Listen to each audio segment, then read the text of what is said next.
Living in the UK for a few months has definitely given me a front row seat to the culture shock that comes with it.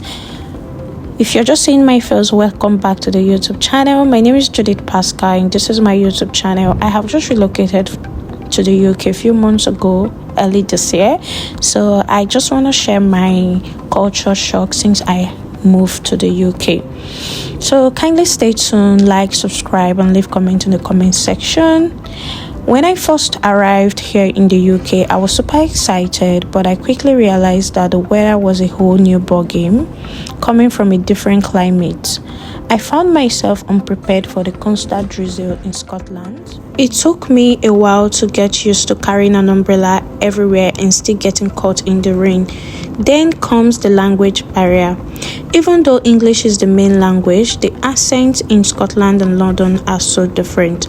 Sometimes I found it challenging to understand certain phrases or even the way people pronounce words. Food is another big adjustment. Traditional British cuisine might not be what you expect. Dishes like fish and chips, shepherd's pie, and Sunday roast have their own charm. It took me some time to really get used to it.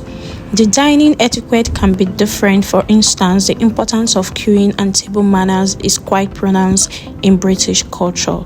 Social interactions are interesting to people and they are quite friendly and welcoming, especially in Scotland, which made it easier to strike up conversations. In London is a bit more different people, and people seems to be more focused and busy. Overall, my time in Scotland and London has definitely been a mix of culture, experience, challenges.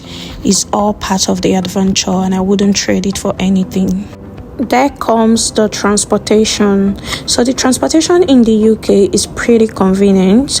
With a robust network of trains and buses connecting cities, the trains can be quite a great way to travel, especially between cities like Edinburgh and Glasgow, but they can also be pricey.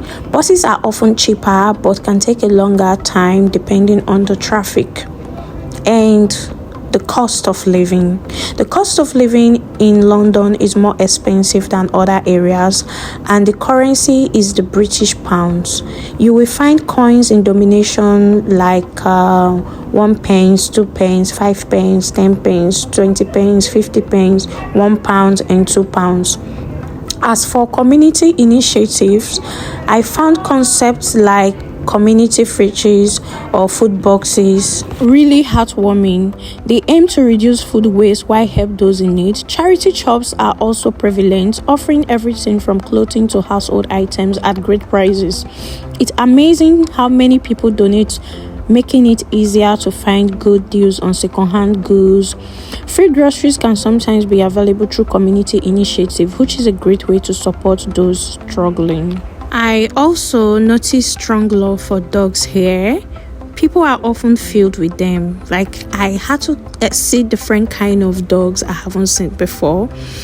And friendly cafes and spaces here. I also noticed the difference in how fellow Black communities interact compared to Indian communities. It sometimes seems that the Black communities are less supportive among some groups compared to the Indian community, which was a bit surprising. Coming from Nigeria, the educational system here is quite different.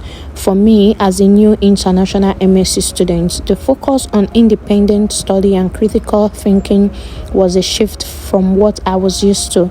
The structure of the courses and the assessment methods took me some time getting used to, but it's been an enriching experience overall. The workforce in Scotland and UK as a whole is quite different from Nigeria in several ways. In Scotland, there is a strong emphasis on work-life balance, and many companies prioritize employee well-being. Adapting to the work culture in the UK has been an interesting experience for me. The building in Scotland definitely have a distinct character compared to those in London. In contrast, London has a more eclectic of architectural styles. You have the historic landmarks like the Tower Bridge, the St. Paul's Cathedral, but you also have sleek modern skyscrapers like the Shard.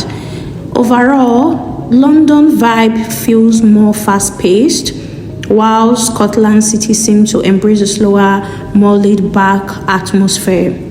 Living in both cities for months, I really noticed how the urban landscape influences the culture and lifestyle.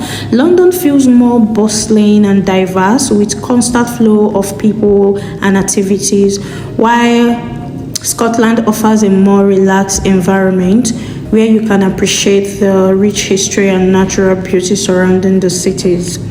Each cities have its own unique appeal, making the experience of living in both quite enriching.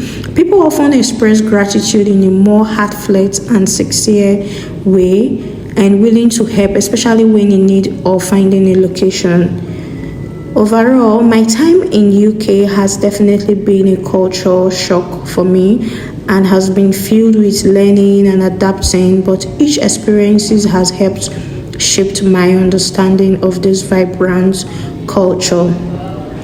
So far, that's actually the culture shock I experience or I am experiencing while I'm still living in the UK. Over time, I'm going to be sharing more of culture shock, cost of living. Let me know what you think about this vlog in the comment section, and see you on my next one. Kindly subscribe, like. Bye.